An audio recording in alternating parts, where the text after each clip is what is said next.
நண்பர்கள் அனைவருக்கும் வணக்கம். இது பணமே மந்திரம் சேனல். கொக்கு பார்த்துருக்கீங்களா? அதுக்கு தேவையான மீன் வர்ற வரைக்கும் என்ன செஞ்சிட்டு இருக்கோம்? வெயிட் பண்ணிட்டு இருக்கோம். அந்த மாதிரி நீங்கள் ஒரு பிஸ்னஸ் பண்ணணும் அப்படின்னு சொல்லி வெயிட் பண்ணிட்டு இருக்கீங்களா? அப்போது உங்களுக்கான சேனல் இதுதான். மறக்காமல் சேனலை சப்ஸ்கிரைப் பண்ணி பெல் பட்டனை கிளிக் பண்ணிக்கோங்க. உங்களுக்கு நிறைய பிஸ்னஸ் ஐடியாஸ் இதுலேருந்து உங்களுக்கு கிடைக்கும். இன்றைக்கி ஒரு அருமையான வீடியோவை பார்க்குறதுக்கு வாங்க வீடியோக்குள்ளே போகலாம். இன்னைக்கு பார்க்கக்கூடிய தொழில் ஒரு உணவு சார்ந்த தொழில். இதுக்கு ஒரு FSSAI லைசன்ஸ் இருந்தால் போதும் இந்த தொழிலை ஆரம்பிக்கலாம். அதே மாதிரி ஒரே ஒரு மூலப்பொருள் இருந்தால் போதும். ஒரு 20லேருந்து 25% லாபம் நீங்கள் இதில் பார்க்க முடியும். அதே மாதிரி இது பார்த்திங்கன்னா ஒரு ஹெல்த்தியான ப்ராடக்ட். இந்த ப்ராடக்ட் நிறைய பேர் தயாரிச்சுக்கிட்டு இருக்காங்க. இதுக்கான ரா மெட்டீரியல் என்ன அப்படின்னு பார்த்தீங்கன்னா ஓட்ஸ் கிரைன், அதாவது ஓட்ஸ் தயாரிக்கக்கூடிய அந்த தானியம் தான் நமக்கு தேவைப்படுது. இது நம்ம இந்தியாவில் விளையுது அப்படின்னா விளையுது. அதாவது பஞ்சாப், ஹரியானா, உத்தரப்பிரதேஷ் இந்த மாதிரி ஸ்டேட்லலாம் இது அதிக அளவில் விளையுது. அதுவே மத்திய பிரதேஷ், ஒடிசா, பீகார் இங்கெல்லாம் பார்த்தீங்கன்னா ரொம்ப கம்மியான அளவில் கல்டிவேஷன் நடந்துக்கிட்டு இருக்குது. ஓகேங்களா? இந்த மாதிரி இடத்துலேருந்து நம்ம ஓட்ஸை வாங்கி நம்ம என்ன செய்யலாம்? இந்த குவாக்கர் ஓட்ஸ் எல்லாம் நீங்கள் கேள்விப்பட்டிருப்பீங்க. அந்த மாதிரி ஓட்ஸ் எப்படி தயாரிக்கிறது அப்படிங்கிறத நம்ம இங்கே பார்க்க போகிறோம். இதே ஃபேமஸான ஓட்ஸ் என்னென்ன அப்படின்னு பார்த்தீங்கன்னா ஜீரோ பெலி ஓட்ஸு, அப்புறம் Quaker oats, Saffola oats, Kellogg's oats, Patanjali oats, true element, steel cut oats, இப்படியெல்லாம் நிறைய ஓட்ஸ் வகைகள் நம்ம பார்க்குறோம். இந்த ஓட்ஸோட ரேட் உங்களுக்கு நல்லாவே தெரியும். நல்ல ஒரு ப்ரைஸுக்கு தான் இது சேல் ஆகிட்டுருக்கு. அதே மாதிரி இது அதிக அளவில் சேல் ஆகக்கூடிய ஒரு பொருள். இதில் பார்த்திங்கன்னா கார்போஹைட்ரேட்ஸ் இருக்குது, ப்ரோட்டீன்ஸ் இருக்குது, ஃபைபர்ஸ் இருக்குது, ஃபேட் இருக்குது. இதில் ரொம்ப ஸ்பெஷல் என்ன அப்படின்னு பார்த்தீங்கன்னா இந்த கார்போஹைட்ரேட்ஸும் ப்ரோட்டீன்ஸும் சம அளவில் இருக்குது அப்படின்னு சொல்லுவாங்க ஓட்ஸில். ஓகேங்களா?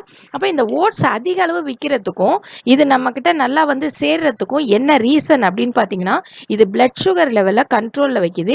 பெரும்பாலும் இந்த ஒபிசிட்டியை குறைக்கிறதுக்காக இந்த ஓட்ஸை அதிக அளவில் பயன்படுத்துகிறாங்க. நிறைய ஆன்டி ஆக்சிடென்ட்ஸ் இருக்குது. அதே மாதிரி பார்த்தீங்கன்னாக்கா கொஞ்சம் சாப்பிட்டாலும் நமக்கு ஒரு வயிறு ஃபுல்லான ஒரு ஃபீலிங்கை கொடுக்கறதுனால இந்த டயட்டில் இருக்கிறவங்களாம் இதை ஃபாலோ பண்ணுறாங்க. ஓகேங்களா? அப்போது இதை எத்தனை விதமாக விற்கலாம் அப்படின்னு நம்ம தெரிஞ்சுக்கணும். ரா ஓட்ஸ், அதாவது ஓட்ஸ் அப்படியே பேக்கிங் பண்ணி ரா ஓட்ஸாக அப்படியே விற்கலாம். அதாவது அப்படியே வர தானியத்தை அப்படியே விற்கலாம். அதுக்கப்புறம் கல் நீக்கி மற்ற விஷயங்கள் செய்து அந்த ஓட்ஸையும் நம்ம விற்கலாம்.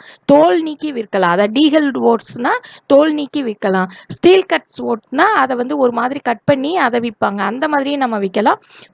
ரோஸ்ட் பண்ண ஓட்ஸ், அதாவது இன்ஸ்டன்ட் ஓட்ஸாகவும் நம்ம என்ன செய்யலாம்? விற்கலாம். இதை எப்படி ப்ராசஸ் பண்ணலாம் அப்படின்னு சொல்லிட்டு பார்த்தீங்கன்னா முதல்ல இந்த கிரைன்ஸை நம்ம கிளீனிங் செக்ஷனுக்கு கொண்டு போகணும். அந்த மாதிரி கிளீனிங் செக்ஷனுக்கு கொண்டு போனதுக்கப்புறம் அதில் இருந்து கல் நீக்கணும். கல் நீக்கினதுக்கப்புறம் மேக்னெட்டிக் செப்பரேஷன் சொல்லுவாங்க. அதுலேருந்து இந்த ஆணிகள், இந்த சின்ன சின்ன பொருட்கள், தூசிகள், இது எல்லாத்தையும் நீக்கிறதுக்கு ஒரு செக்ஷன் இருக்கும். அதில் போய் அதையெல்லாம் நீக்கணும். நீக்கிட்டோம்னா அந்த ஓட்ஸ் நல்லா க்ளீன் ஆகிடும். அதுக்கப்புறம் அந்த மேல் தோலை நீக்குவாங்க.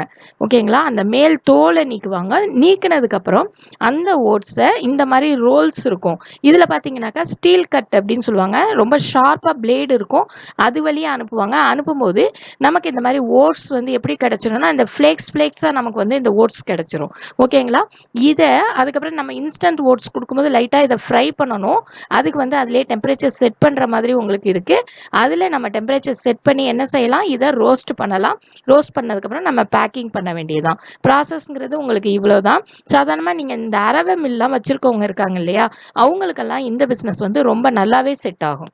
இந்த தொழிலுக்கு என்ன மாதிரியான மிஷின்ஸ் வேணும் அப்படின்னு பார்க்கலாம். ஸ்டோனர், அதாவது கல் நீக்கிறதுக்கு, ஹல்லிங், அந்த மேலே இருக்கக்கூடிய தோல் நீக்கிறதுக்கு. நெக்ஸ்ட் பார்த்தீங்கன்னா வைப்ரோ செப்பரேட்டர், இந்த கல், ஆணி இந்த மாதிரியான விஷயங்கள்லாம் நீக்கிறதுக்கு. அதாவது நிறைய உங்களுக்கு இந்த மேக்னெட்டிக் பொருள்லாம் இருக்கும், தூசி, இதெல்லாம் நீக்கிறதுக்கு வைப்ரோ செப்பரேட்டர். அதுக்கப்புறம் ரோலிங் மிஷின், அது ரோலிங் அண்ட் கட்டிங் மிஷின்னே இதை சொல்லலாம். அந்த சின்ன சின்ன ஃப்ளேக்ஸாக கட் பண்ணுறதுக்கு. அதுக்கப்புறம் ரோஸ்டிங் மிஷின், அந்த ஓட்ஸை ஃப்ரை பண்ணுறதுக்கு. அதுக்கப்புறம் பேக்கேஜிங் மிஷின். இந்த மிஷின் எல்லாமே தேவைப்படுது. இது உங்களுக்கு செட்டாகவும் நீங்கள் வாங்கலாம், தனித்தனியாகவும் நீங்கள் வாங்கிக்கலாம். ஆனால் செட்டாக வாங்குறது ரொம்ப நல்லது. ஏன்னா ஒரு அரவை மில் மாதிரி உங்களுக்கு ஒரு செட்டாக உங்களுக்கு கிடைச்சிரும். ஓகேங்களா?